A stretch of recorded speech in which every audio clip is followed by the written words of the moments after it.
Shalom. First and foremost, I'd like to give all praises, honor, and glory to Yahweh, Bahashem Yahushai, Bahashem Rakakwadash.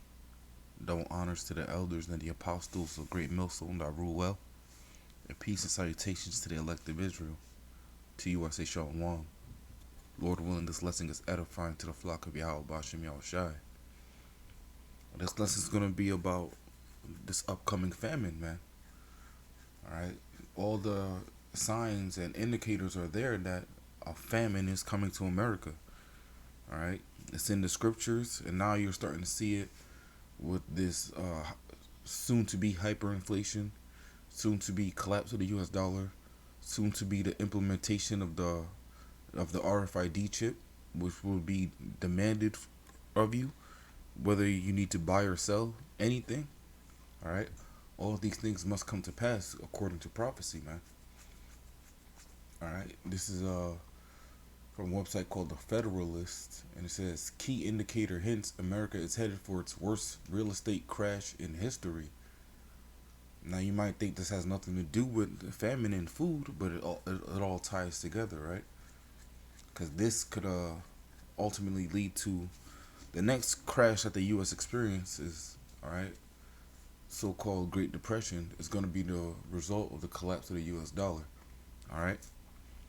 And that's going to have a worldwide effect.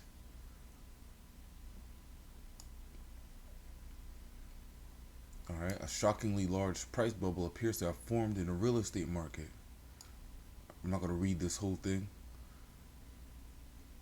I'm just going to pull out a couple of key points. Alright, although it's impossible to predict an economic crash with certainty, a key economic indicator suggests that the U.S. housing market is on the verge of an unprecedented crash, one that could end up being the biggest in America's history. Alright, this is true, man, because right now we're seeing these home prices and prices of everything skyrocket, man. Alright, home prices may have doubled, right? Gasoline prices jumped a couple of dollars in some areas. Right, food prices are going up, and people's paycheck aren't going up. So things are costing more. It costs more to live in Babylon, but you're not getting paid more. So what's that going to create? It's going to create inflation, man. People are not going to be able to afford things. Crime is going to go up, and prices are going to skyrocket until people realize in other countries, the leaders, that they're not going to want the U.S. dollar no more because it's worthless. It's not going to buy anything. And so they're going to change to a new currency. All right, this is what this is all leading to, man. All right, let me jump to the bottom of this.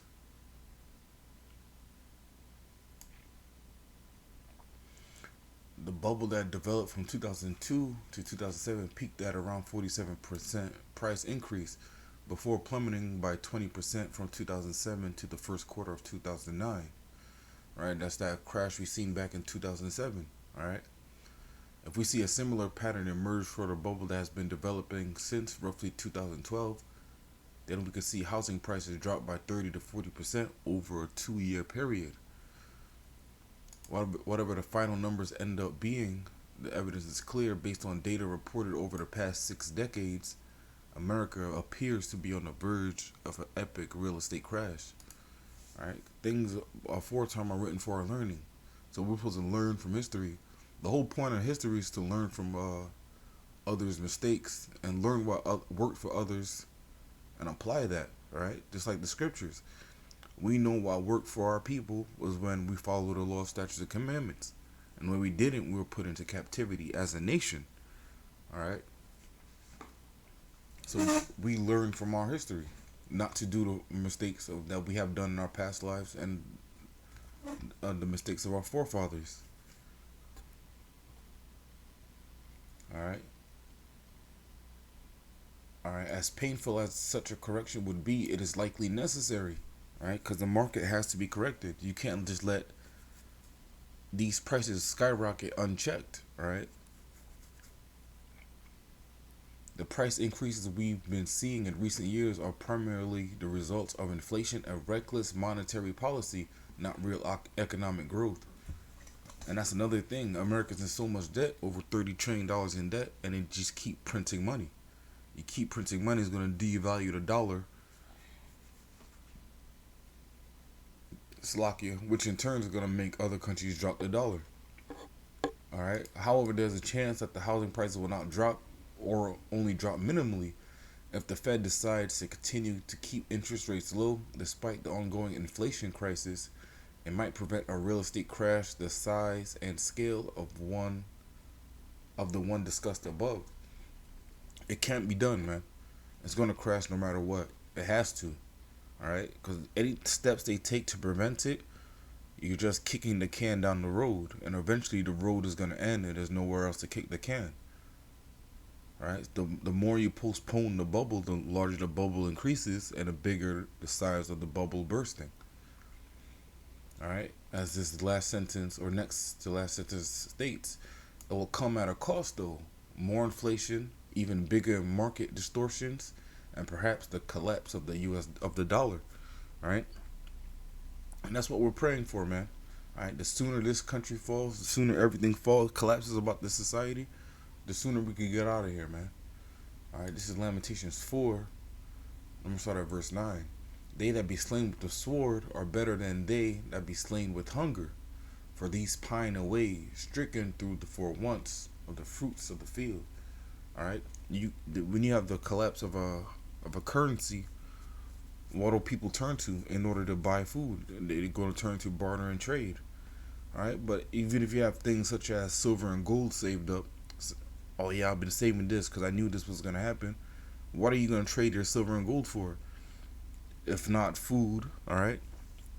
If not food, you can't trade it for money because there's not going to be money except for the chip. All right, if you're not going to take the chip, how are you going to spend money? All right, let me choose 4:9 again. They that be slain with the sword are better than they that be slain with hunger, for these pine away, stricken through for the want of the fruits of the field.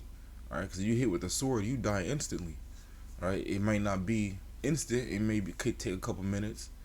All right, even a couple hours. Right, you could have you get stabbed with a sword. You could slowly bleed out, and it take a couple hours for you to die. But if you die of hunger, man, it could take weeks and months for you to die, man. And you're being tormented by the thoughts of food. All right, you could be tormented by scents, by pictures of food, and that could last for weeks and months, man. And that's what's gonna happen in this place called Babylon, this place known as America.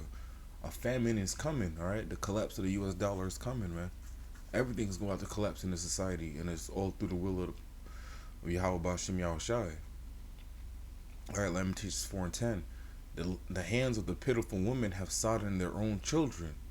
They were their meat in the destruction of the daughter of my people. All right, so let's go into this word sodden. All right, the Hebrew word for sodden means to boil, cook, baste, roast, ripen, grow ripe, to boil or cook. All right, so let's read that again. And we're gonna say cook or boil. All right, Lamentations chapter 4, verse 10. The hands of the pitiful woman have cooked their own children. They were their meat in the destruction of the daughter of my people. All right, so when this market collapses, when the U.S. dollar collapses, when everything goes to when the shit hits the fan, man.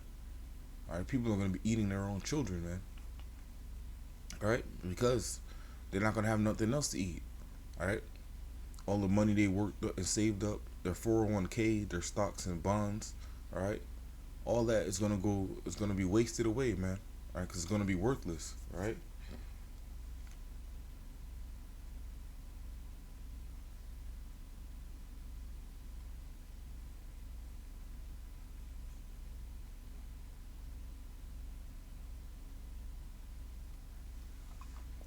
We get a precept right quick. Salakia.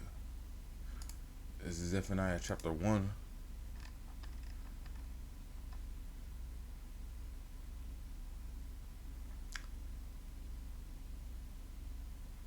I'll start at verse 14. The great day of the Lord Yahweh is near. It's near and hasteth greatly. Even the voice of the day of the Lord, the mighty man shall cry there bitterly. All right, the day of the Lord is coming, and before the day of the Lord comes is destruction, death, and misery, man. All right, but all that is going to be amplified to the next level when Yahweh Shai returns, man. Because he's coming with even more death and more bloodshed, man. All right.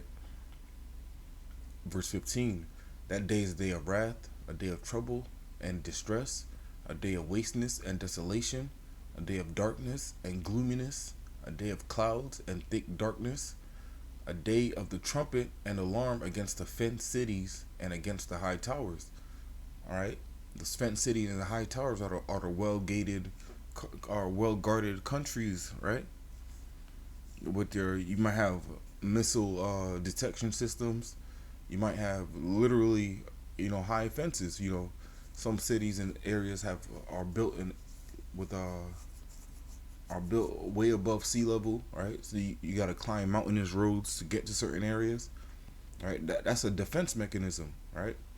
But all that's not going to work against the day of the Lord, man.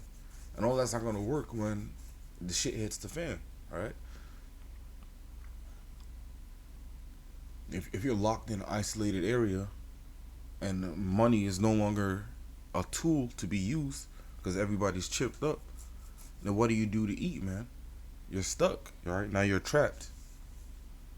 And this is why the whole world is going to be a bloody place, man. All right? Just because of the lack of food, man, people are going to go crazy. Verse 17, and I will bring distress upon men, that they shall walk like blind men, because they have sinned against the Lord, and their blood shall be poured out as dust, and their flesh as the dung. But this is the point I wanted to get to. Zephaniah 1 and 18. Neither their gold nor their silver, Salakia, neither their silver nor their gold shall be able to deliver them in the day of the Lord's wrath. But the whole land shall be devoured by the fire of his jealousy. For he shall make even a speedy riddance of all them that dwell in the land. Alright? Lord might have it where you don't die of famine. You could be 10 seconds away of dying for famine, and then he appears, and you die with a nuclear missile, man. Alright? There's nothing that's going to be able to deliver you from the day of the Lord's wrath. Alright? But even before Yahushua returns, right? If you're in that famine, and you don't have that chip, and you don't have the Lord on your side, you don't have knowledge, wisdom, and understanding, what are you going to do, man? What are you going to do with shit hits the fan? Alright?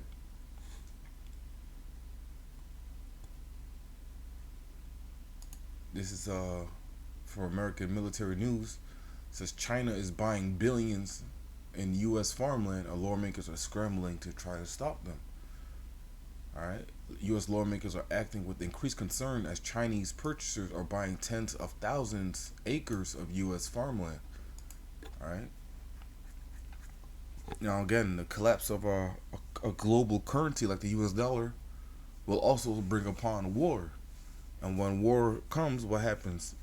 Food is rationed, right? Because you can read about the food rationing in World War II, right? Food is rationed, and often the suppliers and the supply chain is changed and sent to people that are fighting the war, right? Because if you have a hungry army, your army's gonna get defeated with the quickness, man. All right, so your army has to be well fed. But now if you have China, you have an enemy territory buying all the farmland in the U.S. What is that for, man? All right, a famine is coming, all right.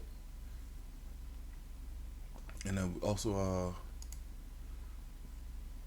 article from the counter: who really owns American farmland? The answer increasingly is not American farmers. And that means increasingly because other nations are keep buying U.S. farmland. All right, because they see the famine is coming, they're starting to store up bread themselves. Also, America's biggest owner of farmland is now Bill Gates, and this is another thing.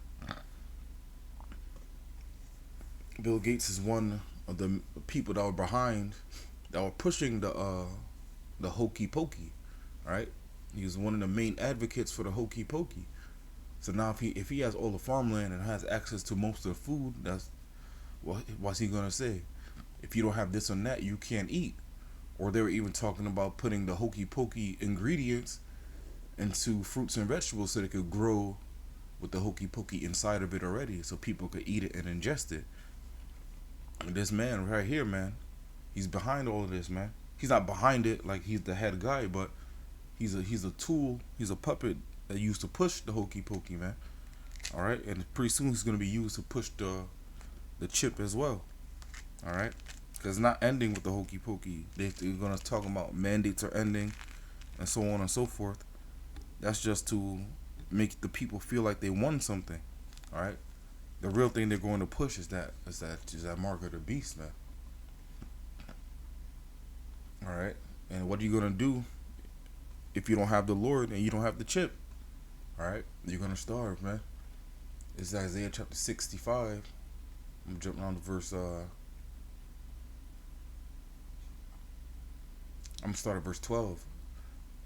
Isaiah 65 and 12. Therefore will I number you to the sword, and ye shall all bow down to the slaughter. Because when I called, ye did not answer.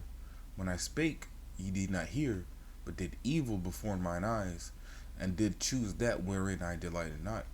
Right? 2/3 of our people, 2/3 of these so-called black Hispanics and Native Americans, are choosing to do the things that displease the Most High, man. You're choosing you're willingly neglecting Him, man. Right? When you see men on the highways and byways telling you to repent, turn back to the law, statutes, and commandments, turn back to your heritage, but you just walk on by like your life isn't on the line, like your soul isn't on the line, man. That's you ignoring when the Lord is speaking, man. When I spake, ye did not hear. All right. Verse 13. Therefore, thus saith the Lord Yahweh: Behold, my servant shall eat, but ye shall be hungry. Behold, my servant shall drink, but ye shall be thirsty. Behold, my servant shall rejoice, but ye shall be ashamed. Behold, my servant shall sing for joy of heart, but ye shall cry for sorrow of spirit. Slakia, but ye shall cry for sorrow of heart, and shall howl for vexation of spirit. Alright? These are the times that are coming to 2/3 of our people, man.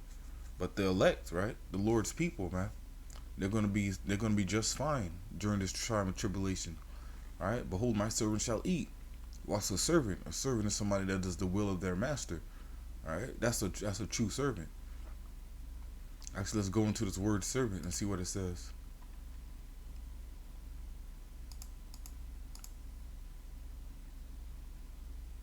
The Hebrew word slave, servant, manservant, subjects, servants, worshippers of the Most High, servant in special sense as prophets, Levites, etc. All right, servant, man. All right, and that's what you gotta be, man. You gotta be humble and be a servant when it comes to the Lord, man. You gotta understand that the Creator is infinitely wiser than any party walking the planet. So of course you're gonna do what He says. What He says is gonna be a complete wisdom, and that's what the scriptures are. Living waters of wisdom, man. But because you don't listen, you're gonna starve, man. You're gonna die of thirst because you don't want to drink this water, man. All right. Many restaurants are facing extinction amid hokey pokey, inflation, and staffing shortages. All right, that inflation is killing restaurants too, man. All right, like nearly 6 out of 10 restaurants nationwide, Riggs saw his business plummet by more than half as the variant surged and forced him to shut down his restaurant. That's false, man. Well, the problem is you can't get employees to work. All right, because you're not paying them enough. Then you gotta raise prices on your menu and your restaurant items because everything costs more, and now the prices go to the customers. The customers don't want to eat there because they're not getting paid enough to pay for the higher prices, man. All right, so it's a chain reaction, man. All this is gonna cause hyperinflation and the death of the U.S. dollar, man. A key inflation gauge rose 5.8% in 2021, most in 39 years. But we know this number is truly higher than 5%, man. Realistically, it's right around 15%. They just tell you 5% not to cause panic. And you can see the gas prices. This is from November 7th, 2021 in Beverly Hills, California. Regular gas going for $5.99, man. All right, premium going for damn near $6.50. All right, this is not sustainable, man. It's, of course, California has one of the highest prices in the nation, At the same time, this is just an indicator for us coming nationwide. And this is nothing. Wait till gas hits about $10 a gallon. What are you gonna do, man? People are not gonna be able to afford to go to work. It's gonna be crazy. Cause again, people that live paycheck to paycheck, if you gotta wait 2 weeks to get your paycheck, but you gotta drive to work every day, and gas costs $10 a gallon, you're really not gonna be able to afford to go to work. All right, this inflation is gonna be a motherfucker, man. And there's nothing that you can do. There's nothing that Esau Edom can do, because what the options they have is to either print more money and cause the bubble to grow bigger, or force the market to correct itself and cause the economy to collapse, man. All right. This second Ezra chapter 2. I'm gonna start at verse 26. As for the servants whom I have given thee, there go that word servants again. There shall not one of them perish, for I will require them from among thy number.